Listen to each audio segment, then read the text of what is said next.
Hi guys, today I wanted to go over the 5 pros and 5 cons of liveaboard life, just based on my 2 years doing this. It's funny because every time I tell someone I live on a boat, their initial reaction is they get big-eyed and excited, and they're always like, oh my god, you're living the dream, I wish I could do that. And to an extent, I tell them I believe it, I am living the dream, but there's definitely an Instagram versus reality to boat life. I think people believe that you're in your linen shirt, feet up, drinking coffee on sunrise and drinking wine at sunset, and there's honestly more moments of me being in my bilge cleaning and trying to change my strainer or trying to figure out how to do something on this boat than there is of the beautiful moments, but that's also part of the fun for me. So let me dive right in and start getting into those key pros and cons. Let's start with the pros. The biggest pro that I don't think anyone realizes is how great this community is. The boating community will help you figure out anything. I've met so many good people living on this marina, and even just from the comments on these videos, you can see there's an overwhelming amount of kindness and people trying and rooting for you to do well in this community. So I really can't stress enough how amazing this boating community is. Second is the skills you're going to learn, because you have to. It's your house, so sometimes you can't always call someone to help you, and sometimes you don't know the right people, so you have to use Google, use your friends, use the community, learn how to fix things on your own, figure out where things are. What is your bilge? Where are your bilge pumps? Where are your water valves? You learn these things, and now I know a lot more about boats than I ever did before I ever lived on one.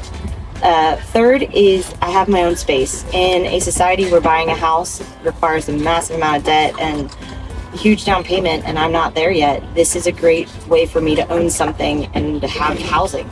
So for me, I love having my own space. I love the fact that I can decorate how I want, that I have all these wonderful plants.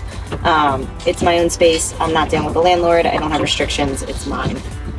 Fourth is the affordability. I've talked about the pricing of my marina and all my fees, my winterizing, and I've said it before, it comes to anywhere between $7,000 and $8,000 for the year. That is me being transparent. That's also me not being next to New York City, me not being next to Miami or in California. I'm in more of a remote spot in Jersey, and the pricings are a little lower, and I also have very little amenities. I have electric and water and a dock slip, and that's it. And I'm lucky I have a locker room. The fifth and final pro is waking up to this beautiful backdrop. I get to wake up on the water every day. I'm a water person. I love the ocean. It's good for my soul, and it makes me a happier human to wake up and come home to this view every night. So that's probably the greatest pro for me. I always joke with everyone, which I tell them about this life, that I have $1 million view for not $1 million, and that is 100% the truth. Moving on to the cons, my first con is that it's small space. It is a very small space. I have a tiny living room, I have a very tiny kitchen, and a very small nook to sleep in. For me, I don't care. That's perfect. I'm very much a minimalist, so I don't mind it, but for other people, it might be something that's a little tight for you. Storage space is small as well, so if you have a lot of things and you're bringing your life down here, you're going to need to find storage for it. There's not much here. I've definitely become a minimalist in my travels, and so I've gotten my life down to small spaces. So for me, this is amazing. I do still keep one Rubbermaid on my winter gear at my parents' house because I don't have enough space on the boat for it. So just keep in mind it's small and small space. Number 2 is it's definitely a glamping lifestyle. I've said this in many other videos. I don't have a bathroom. I use a locker room. So at 2 a.m., yeah, it sucks to have to run out and use the bathroom. It wakes you up. Laundry. The other night I got done work and I didn't want to do laundry on my day off, so I went to the laundromat at 10:30 and sat there till 11:30. I got to read a good book, but it's annoying. Going out to get jugs of water every week. It's always the most inconvenient time. I'll run out of water right after I make coffee and then realize I'm not going to be home till 9 o'clock that night, so I have to take the water jug with me, run to Walmart after work, an extra 20 minutes added on to my night just so I can have drinking water. These are glamping issues, I call them. The third issue is probably the noise. Sometimes on the weekends, this is a weekend warrior spot. People buy boats to come down and fish on the weekends. They're off from work, they want to party, they might be drinking late. For me, I call this a con, but honestly, it doesn't really affect me much. I work and I'm tired and I come home, throw my AC on, and I hear nothing. But for some people, if this is your everyday life, it can get frustrating when the influx of people come on the weekends. There's more people in the locker rooms, there's more people around the marina, and you kind of lose a bit of that peacefulness.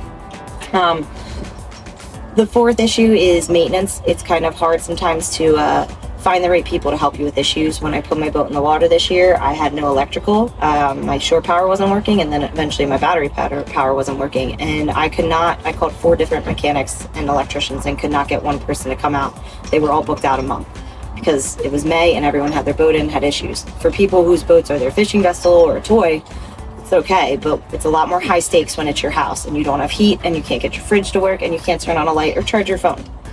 Eventually, I did get lucky and had an electrician who had his boat in the water here help me diagnose the problem. We were able to simple fix with a Home Depot new fuse and 2 new batteries. But I'm lucky he was able to look into it for me because I would have been stuck. So yeah, maintenance issues with boats can be really complicated, or they require you getting a little messy and having to learn how to fix things yourself. A final con is just the upkeep and the maintenance. It is a boat, just like a house. You do need to keep it in order. I've refinished my wood, dealing with anything that's getting wear and tear from the sun, from the weather, taking care of your fiberglass. Internally, it's really humid. You need that dehumidifier. I mean, there's a lot of water in the air. So you want to get rid of that humidity. I did finally get one. I change it pretty much 3 days. There's that much water being pulled out of the air, but that affects your interior wood and your interior pieces. Same with food. You need storage containers because the humidity can make things stale. So just another con to think about. But that pretty much sums up my 5 pros and my 5 cons. 2 things I'm going to just caveat that I don't speak to because I haven't dealt with it is finding marinas that allow liveaboards. Some marinas are really anti-liveaboards. It's like van life. Sometimes they crack down on these things and make it hard. So make sure you do your research on your marina when you're looking for a liveaboard lifestyle versus just keeping your boat.